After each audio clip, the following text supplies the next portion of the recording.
dia! Oi, gente! Normalmente eu falo bom dia, né? Eu sempre dou aula de manhã para o terceiro ano. Mas não importa se você está assistindo de manhã, de tarde, de noite ou até mesmo de madrugada. O importante é a gente correr atrás do prejuízo, certo? Meu nome é professora Jussara Amorim. Eu sou professora de Sociologia de vocês, do Centro de Ensino Médio 1 do Paranoá, tá bom? Então a gente vai gravar essas aulas pra gente ver o que a gente consegue correr aí com a matéria, tá bom? Infelizmente, por causa da quarentena, vai ter que ser assim. Eu daqui da minha casa e vocês aí, tá bom? Então essa é a minha primeira aula, não liguem, não sei como é que vai sair. Primeira aula que eu faço descalço também. Muito bom ficar descalço. Então, esse ano a gente vai estudar política, certo? No primeiro ano a gente estuda mais a antropologia, no segundo ano mais a sociologia e no terceiro ano mais ciência política. E aí você vai dizer assim pra mim, eu não gosto de política. Ok, não tem problema você não gostar de política, mas você não pode dizer que a política não influencia na sua vida no dia a dia.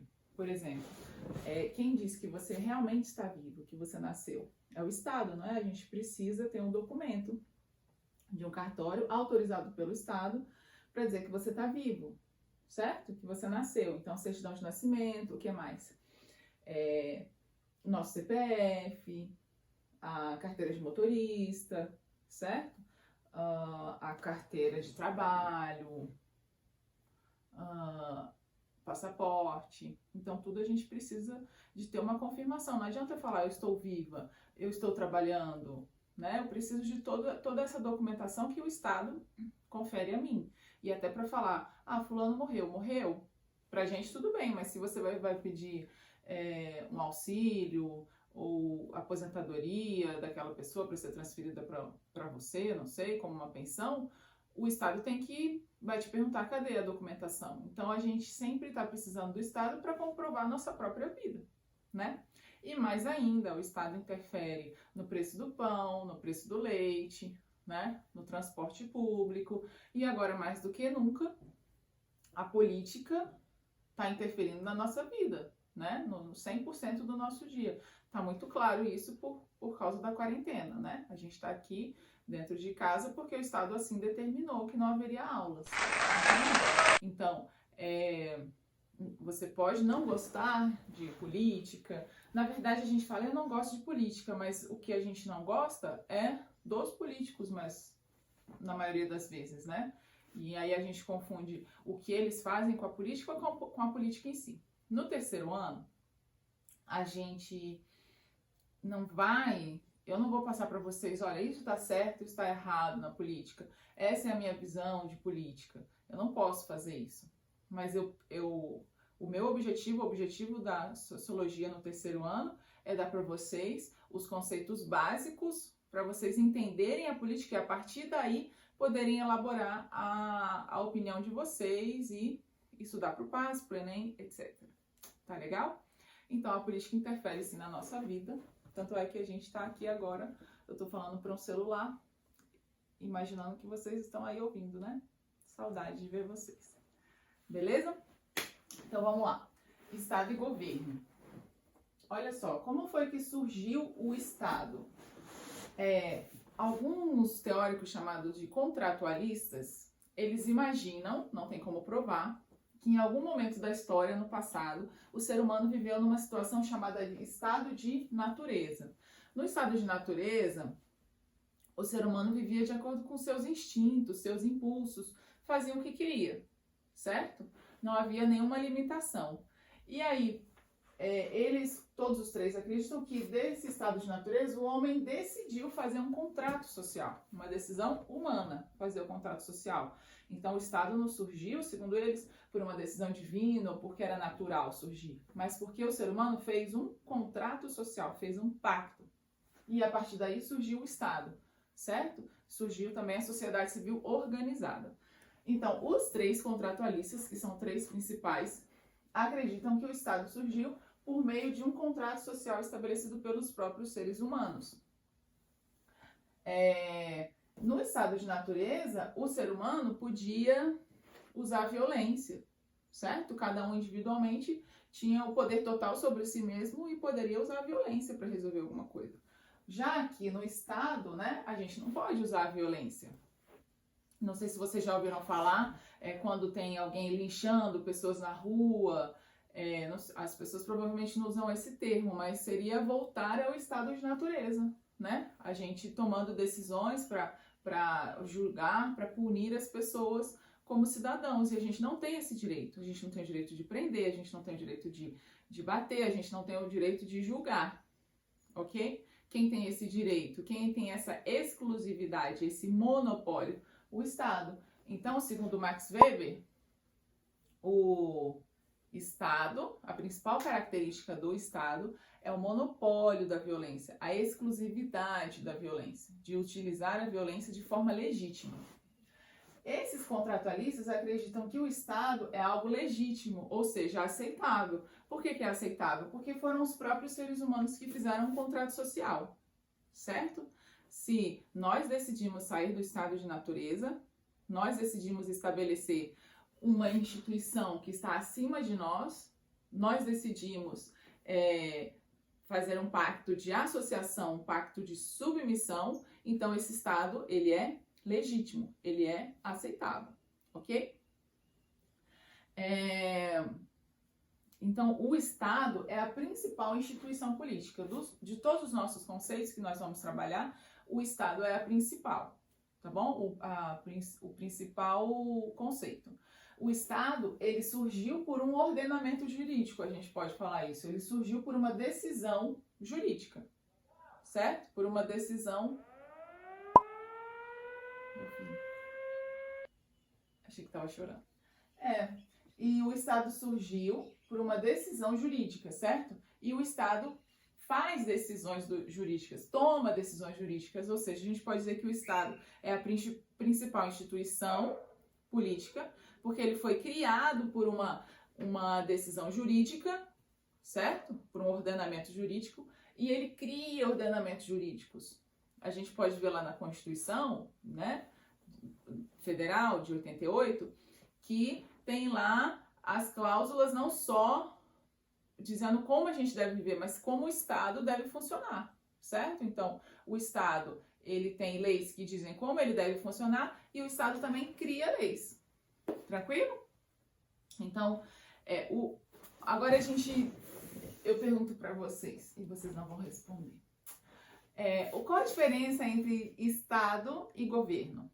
O Estado é algo permanente, é a principal instituição política, certo? É algo permanente. Governo não é a mesma coisa, o governo é temporário, ou pelo menos numa democracia ele deve ser temporário. Para a gente entender melhor, a Seleção Brasileira de Futebol, quando eu falo Seleção Brasileira de Futebol, eu não estou falando só da última escalação, eu estou falando da Seleção Brasileira de Futebol como um todo, que existe desde, não sei, mas ela existe há muito tempo. Então, a Seleção Brasileira de Futebol, ela tem os patrocínios, o local de treinamento, a Granja Comari, e aí o técnico vai escalar um time. O time escalado, que é um time provisório, que não vai ficar para sempre, a gente pode considerar como se o time fosse o governo. E a Seleção Brasileira de Futebol é o Estado. O Estado é invisível, ele é abstrato, ele só funciona quando tem pessoas, que é o governo, entende? Então, a Seleção Brasileira de Futebol seria o Estado. E o time escalado provisoriamente seria o governo, ok? O governo, no grego, significa kubernal, que significa dirigir. Então, se eu tenho um barco, a vela, o barco é o Estado e a vela que vai dirigir o barco é o governo. Então, o governo dirige o Estado de forma provisória, se a gente estiver numa democracia, né? Se é um governo que demora muitos anos, que é a mesma pessoa há muitos anos no poder, a gente, entre outras características, a gente pode considerar que não é muito democrático, ok? Então, o Estado é permanente, o governo é provisório. Eu posso falar governo também em outros sentidos. Eu posso falar assim, o governo tomou a decisão de aprovar tal lei, ok? Então, é o governo como um todo. Todas as pessoas eleitas que estão dirigindo o nosso país, o nosso estado. Governo no sentido geral. Eu posso falar governo também no sentido de governo e oposição, né? Então, atualmente, o PT, o Partido dos Trabalhadores, é oposição, mas ele já foi governo. No Brasil, a gente tem um presidencialismo, a gente vai ver já já. E aí, quando forma uma coalização, um grupo de partidos que fica... Então, continuando. Não era ninguém importante, era banco, para variar. Então, às vezes a gente ouve na TV assim, a oposição perdeu mais uma no legislativo, ganhou, perdeu. Então, de todas as pessoas que foram eleitas, tem um grupo maior, chamada de situação ou governo, e tem um grupo menor, que seria a oposição, certo? Então, atualmente, o PT é oposição. Ele já foi governo, tá? Nesse segundo sentido, que é um sentido mais restrito da palavra. Eu também posso falar governo no sentido de toda a administração pública, todas as autarquias, os ministérios. Talvez alguns de vocês trabalhem, façam algum estágio no governo, né? Eu trabalho no Ministério da Saúde, governo. Eu trabalho para o CNPq, ok? Então, governo também nesse sentido. Então, são 3 sentidos da palavra governo. O que a gente vai usar mais é o sentido geral, do conjunto de pessoas que provisoriamente dirigem o Estado, ok? E aí a gente tem, lembra que eu falei dos contratualistas? A gente faz um pacto de associação e submissão, segundo eles, né? E a gente abriu mão de usar a violência. Então, o Estado tem o monopólio da violência, segundo o Weber. Então, por exemplo, você foi assaltado. Uma pessoa levou o seu celular. E como a gente sabe, que sempre acontece, imediatamente chega a polícia, né? Para recuperar nosso celular. E aí, o bandido vai exercer sobre você poder, ok? Poder é a capacidade que uma pessoa tem de fazer com que a outra faça a vontade dela. Então, mesmo que tenha resistência, você não quer entregar seu celular, mas você vai entregar, tá? E aí você entrega o seu celular para o bandido. E aí, uns 30 segundos depois, chega a polícia, e a polícia vai colocar a arma na cabeça do bandido e vai falar, devolve o celular e aí ele vai ter que devolver. O Estado, ele tem o monopólio da violência, certo? O Estado pode fazer isso. O Estado tem o direito legal e legítimo de apontar uma arma e falar, parado, né? E levar para a delegacia e julgar, etc. Então, o Estado tem esse direito. É lógico que a gente tem vontade de reagir às vezes, não reajam. Mas o cidadão comum, ele não pode reagir, ok? Ele não tem o direito de prender, de atirar, dentro da casa dele, enfim. Então, o Estado, ele monopoliza a violência, porque se cada um de nós tivesse o direito de usar a violência, né, livremente, seria um caos, a gente voltaria para o estado de natureza. Em algumas situações, quando a polícia militar faz greve, paralisa, no Ceará, né, agora há pouco tempo, teve uma época no Espírito Santo que a polícia militar parou e aí houve uma confusão generalizada, porque cada pessoa achava que poderia usar a violência, tá bom? Então, o Weber diz que a principal característica do Estado é o monopólio da violência. O Weber é bem posterior a esses 3 contratualistas que eu vou falar agora, tá bom? Mas a gente vai falando tudo junto, porque eu sei que vocês são capazes de compreender. Quando o que o bandido exerce sobre mim pedindo meu celular? Poder, capacidade de exercer, de fazer a vontade dele prevalecer sobre a minha vontade, mesmo que eu não queira. O governo o Estado, ele já vai exercer sobre nós, segundo Weber, dominação. Dominação é algo legítimo, certo? Eu não falei que o Estado, ele é legítimo, ele tem que ser legítimo, certo? Então, se o Estado exerce, eu faço a vontade do Estado sem questionar. Não o bandido. O bandido, ele está fazendo a vontade da polícia, ele não queria. Mas a maioria dos cidadãos, a gente faz a vontade do Estado, certo? Ou a polícia precisa andar com uma arma apontada para cada um de nós para a gente obedecer as leis? Não, porque a gente acha que as leis são legítimas, são aceitáveis. Então o Estado ele tem que ter legitimidade, tá bom? E depois a gente entra mais na questão aí da dominação do Weber, tá? Mas o Estado deve exercer sobre nós dominação, deve ter aceitação, tá? E a gente aceita, é lógico que tem toda a questão do abuso de autoridade, que não deve existir por parte da polícia, mas a polícia, só ela pode exercer a violência. Porque a gente, quando saiu do estado de natureza, fez um contrato, um pacto social e admitiu que a gente não poderia usar mais a violência, e sim só o Estado, tá? Dentre outras características do Estado, beleza? Por quê? O Estado, ele monopoliza as decisões econômicas, ele tá sobre... Ele tem as principais decisões econômicas estão na mão do Estado, mas eu posso comprar, posso vender, posso contratar alguém para trabalhar para mim. Então, eu também posso ter decisões econômicas, certo? Eu também posso eleger uma pessoa que vai ser o líder comunitário da minha rua. É uma decisão política também. As principais decisões políticas estão na mão do Estado. Agora, eu não posso usar violência para prender, para falar, ah, você está fazendo bagunça na minha rua, você vai ficar preso, você não vai passar mais aqui. Essa decisão é exclusiva do Estado. As questões econômicas, políticas, o Estado também tem muito poder sobre isso.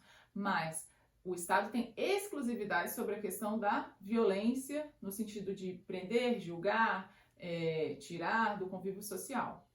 Ok? Vamos lá. Então, os três principais contratualistas são Thomas Hobbes, John Locke e Jean-Jacques Rousseau, tá?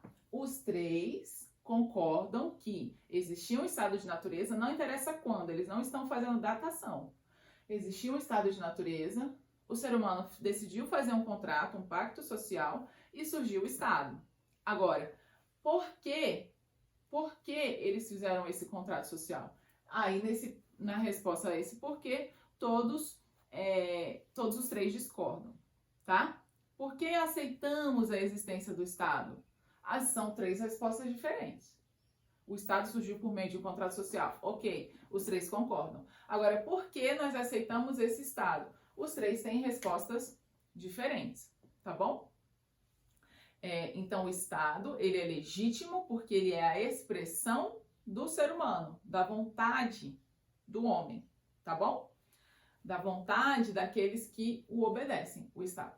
Então, vamos lá. O Thomas Hobbes, ele acredita que lá no estado de natureza, a vida não era nada boa. Porque ele acredita que a natureza humana é má. Ele acredita que no estado de natureza, as pessoas não iriam avançar muito, não iam trabalhar muito, desenvolver muito, porque a qualquer momento a outra pessoa poderia chegar e tirar tudo que eu fiz, certo? Então eu também estaria preocupada em me armar, em usar violência. Então, para ele, para o Thomas Hobbes, o estado de natureza é uma situação ruim, uma situação que ele diz que o homem é o lobo do homem, tá? Tem até uma música da Pitty, não é? Sobre isso, o homem é o lobo do homem. Ouçam aí em casa, não lembro o nome da música, da Pitty. Então, seria uma vida no estado de natureza, segundo Thomas Hobbes, curta, pobre e violenta. Então, o ser humano, com medo do próprio ser humano, né? Com medo de acabar a humanidade, porque era só violência, ele admitiu fazer um contrato social, um pacto. E aí, nesse pacto, a gente transfere totalmente o nosso poder para o Estado. O Estado é um Estado grande, gigante, que ele usa a imagem do Leviatã, certo? Com muitos tentáculos, mandando em tudo, controlando tudo, com muitos braços. Então, para o Thomas Hobbes, nós saímos do estado de natureza por causa da violência, pedindo para... A gente pede para que o Estado... Pede não. A gente saiu do estado de natureza por causa do medo da violência. Então, qual é o papel do Estado para o Thomas Hobbes? Garantir a paz. Garantir a paz, o Thomas Hobbes viveu num período de guerra civil. Então, ele viu muito isso e acha que o Estado deve garantir a paz. Então, é aceitável, né, essa ideia. Porque se a gente pensa assim, não vai ter mais lei, não vai ter mais regra, não vai ter nada. Não vai ter mãe para brigar com a gente. Quando a mãe sai, quando a professora sai da sala de aula, quando não tem mais Estado, não tem mais polícia. Imagina essa situação do estado de natureza. O que você imagina que aconteceria? O Thomas Hobbes acredita que aconteceria uma situação de muita violência, certo? E aí o ser humano fala, não, a gente vai criar o Estado para que o Estado consiga nos conceder a paz, nos controle, porque nós somos maus, nos controle e assim a gente tenha paz, beleza? Então, por que o ser humano saiu do estado de natureza, segundo Thomas Hobbes? Por causa do medo do próprio ser humano. E qual é o papel do Estado? Estabelecer a paz, garantir a nossa vida, tá bom?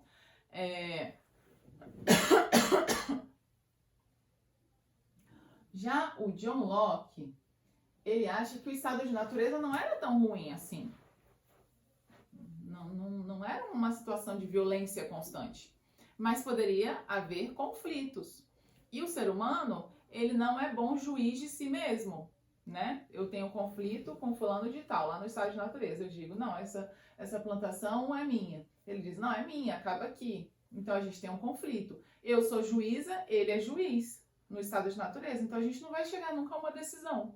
Então, o John Locke diz que o Estado surgiu para garantir, para ser o juiz, para ser o intermediador dos conflitos, ok? O John Locke diz que um termo que ele usa é o justnaturalismo, ou seja, direitos que já existem, que eu já tenho no estado de natureza. Então, no estado de natureza, eu já tenho direito à liberdade e à propriedade. O que seria a propriedade? A minha própria vida, minha propriedade, o meu trabalho e o fruto do meu trabalho. Né? Eu não posso separar o meu trabalho da terra, porque eu plantei. Então, os bens que vêm desse trabalho são meus, certo? Então, ele não vê problema na propriedade privada. A propriedade privada, para ele, não é só os bens, mas os bens, o trabalho, o meu trabalho, eu consegui os bens por meio do meu trabalho, e eu consigo trabalhar porque eu tenho a minha vida, certo? Então, a propriedade privada já existia no estado de natureza, segundo o John Locke, só que não tinha ninguém para assegurá-la, para garantir. Então, o Estado, ele passa a existir para garantir a minha liberdade e a minha propriedade, certo? O Estado, para o John Locke, é o intermediador do conflito. Vai falar, não, essa parte é dela, essa parte é dele. Você pode isso? Não pode. Então, é mais no sentido do judiciário, digamos assim, tá? Para o John Locke. Então, retomando. Não precisa, né? Vocês voltam. Entende? Tá. Não preciso repetir. Bom, o Jean-Jacques Rousseau acha que o estado de natureza era melhor ainda do que o do John Locke, tá? Ele acha que no estado de natureza, Jean-Jacques Rousseau, todo mundo vivia bem, vivia em harmonia. Por quê? Porque a propriedade era coletiva, tudo era de todos.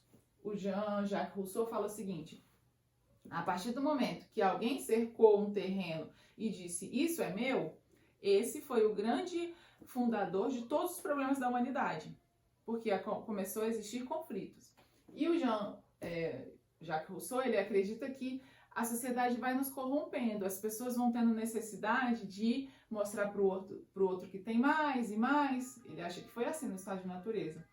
E acumular mais e produzir mais, até que começou a existir conflitos, certo? Quando as coisas começaram a ser mais privadas e menos coletivas, começou a existir conflitos.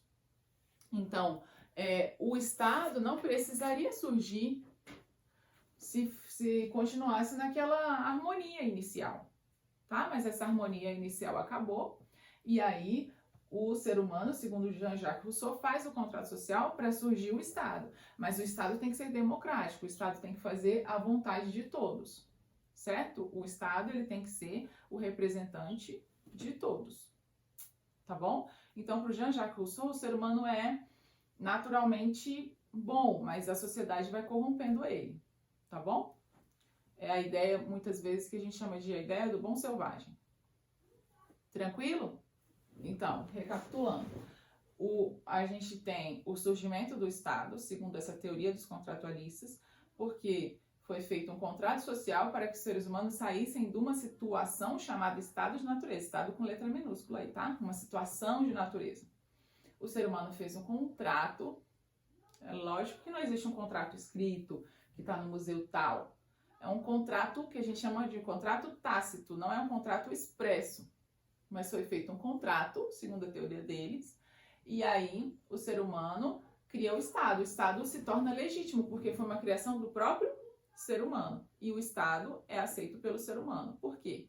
Porque o Estado agora vai nos controlar, vai garantir a nossa propriedade, ou vai garantir a vontade de todos, tá bom? Então, por que a gente sai do estado de natureza? Eles discordam. Eles concordam que existe o estado de natureza, o contrato e o Estado. Agora, a resposta para por que a gente aceita o Estado? Por que a gente criou o Estado? Por que a gente decidiu sair do estado de natureza? São 3 respostas diferentes, ok? Depois eu mando material para vocês sobre isso. Tá bom? Vamos avançar. Então, o Estado é algo permanente e o governo é provisório, né? A gente tem algumas formas de Estado. A gente tem estados que são unitários e estados federal. No nosso caso, República Federativa Brasileira, não é? Uma federação. Mas em alguns países a gente não tem federação, a gente tem um estado unitário. Então a forma de estado é a maneira que o poder político é distribuído no estado. Então, por exemplo, agora com a pandemia, a gente está vendo no Brasil que alguns estados, Rio de Janeiro, São Paulo, Ceará, Distrito Federal, eles vão tomar decisões diferentes sobre a quarentena, o isolamento social, né? A gente viu que o Maranhão foi o primeiro estado brasileiro a decretar o lockdown em São Luís e em mais outras 3 cidades. Então, pode ser tomada decisões diferentes sobre, não só sobre a quarentena, agora na questão do Covid, mas sobre várias outras decisões, certo? Então, na federação, cada estado dentro daquele país tem autonomia para tomar vários tipos de decisões, não todos, tá? Tem algumas decisões que são do governo central, da União. Nos Estados Unidos também é assim, né? É mais descentralizado, esse poder político é mais descentralizado. Então, tem estado nos Estados Unidos que permitem a pena de morte, outros permitem o uso da maconha e assim por diante. Tem um paparazzi. Então, na federação, esse poder político é descentralizado. No estado unitário, por exemplo, na Itália. Na Itália, a quarentena, o isolamento social foi uma decisão central, do governo central, da União. Tá bom? Então, a Itália, França, Portugal, por exemplo, são estados unitários. Brasil, Estados Unidos são federações, tá? Em que cada estado dentro desse país tem uma certa autonomia para tomar várias decisões. No estado unitário, existe também alguma descentralização do poder, mas só no que se refere à questão administrativa, ok? Maranhão, Pará, Amapá tomaram decisões mais de isolamento social mais radicais do que outros estados, tá bom? Agora estão dizendo que vai haver o lockdown em São Paulo, mas é uma decisão de cada estado, tá bom? Porque nós estamos numa federação. Então, o estado pode ser unitário ou federado. Ok, pessoal? Temos também formas de governo. Pode ser a monarquia ou a república. No nosso caso, nós somos a República Federativa Brasileira, tá? Então, república vem de no original, no latim é res publicae. Res é coisa, res publicae, a coisa pública. Então, numa república, o chefe do estado, ele tem um cargo eletivo e provisório. Na monarquia, o chefe de Estado, ele tem um cargo permanente e hereditário, né? A gente tem muitas monarquias hoje que são, a gente não pode falar assim, a monarquia é inferior à república. Muitas monarquias hoje em dia estão numa situação melhor do que muitas repúblicas. Por exemplo, em muitos países na Europa, no Japão, a gente tem uma monarquia constitucional, uma monarquia democrática, em que o chefe de Estado, certo? Eu tenho um chefe de Estado e tenho um chefe de governo separado. A gente vai ver isso já já. Então, na monarquia, hoje em dia, a gente tem algumas poucas monarquias absolutas, como a Arábia Saudita e Omã, certo? Mas normalmente a monarquia, hoje em dia, o rei, a rainha, o imperador, ele tem um poder muito mais simbólico, tá? Mas em alguns poucos países, como esses que eu citei, a monarquia é absoluta, ele tem poder total de legislar e do poder executivo também. Então, o Brasil é uma república, os Estados Unidos é uma república, a gente tem algumas repúblicas presidencialistas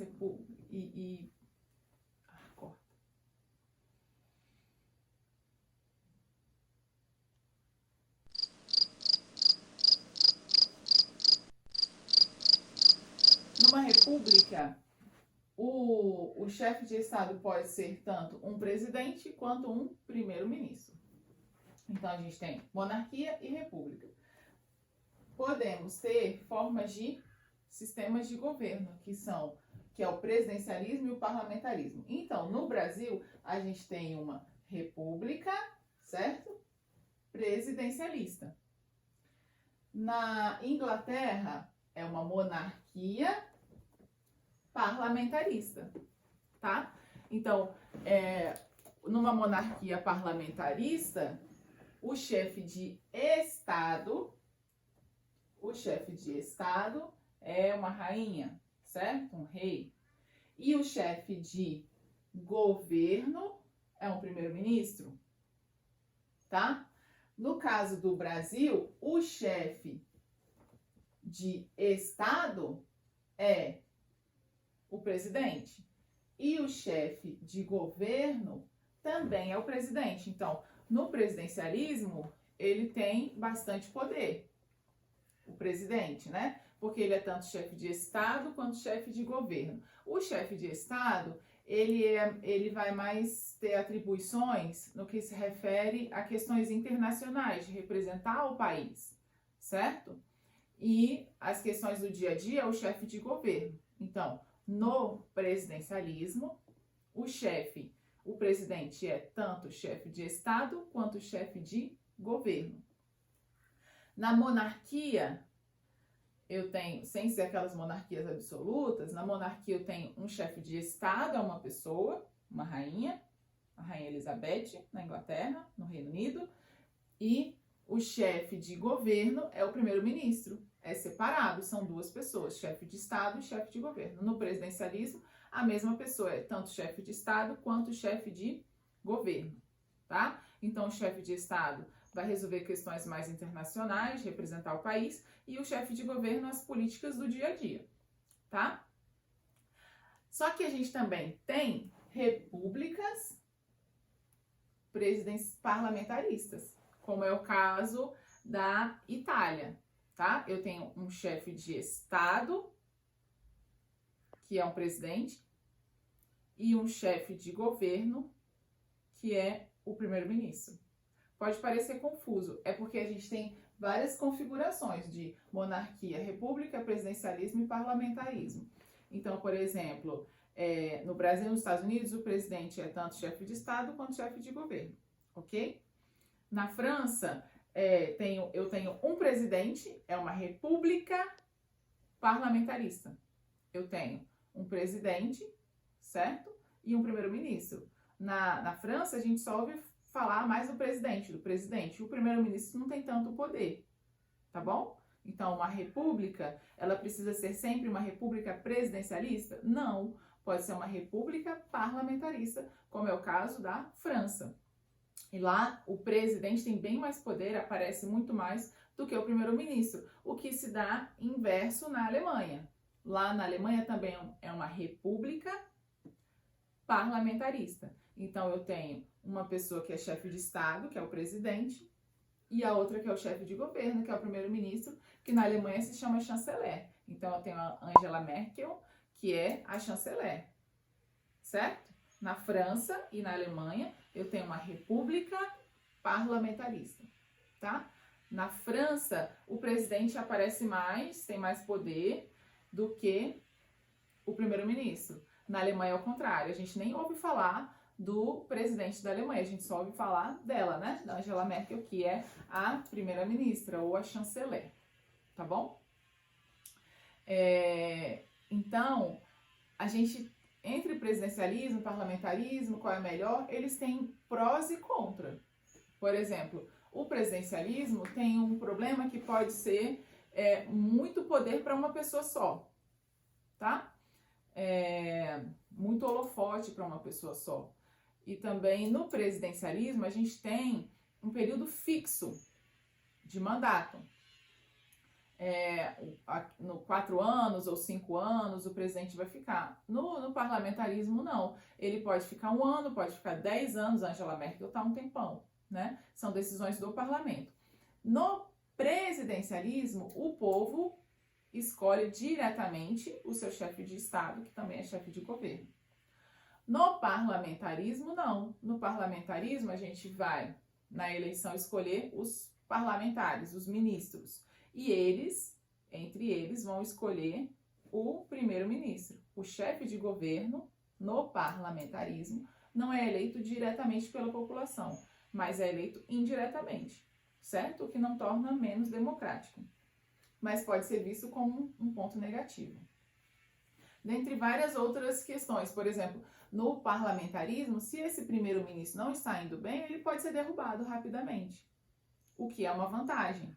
No presidencialismo, demora para tirar um presidente, mas também pode ser visto como uma desvantagem no parlamentarismo tirar o chefe de governo tão rápido, porque pode dar uma inconsistência administrativa. Estava fazendo determinado projeto político e acabou de repente, tá? Então tem muitas coisas a favor e muitas coisas contra, tanto do presidencialismo quanto do parlamentarismo, tá? Enfim, é isso, pessoal. Acho que acabou. Depois a gente vai falar do Montesquieu e de várias outras coisas também, tá? Mas por enquanto é só isso para não ficar muito longo também. Belezinha? Entenderam? Respondam sim ou não.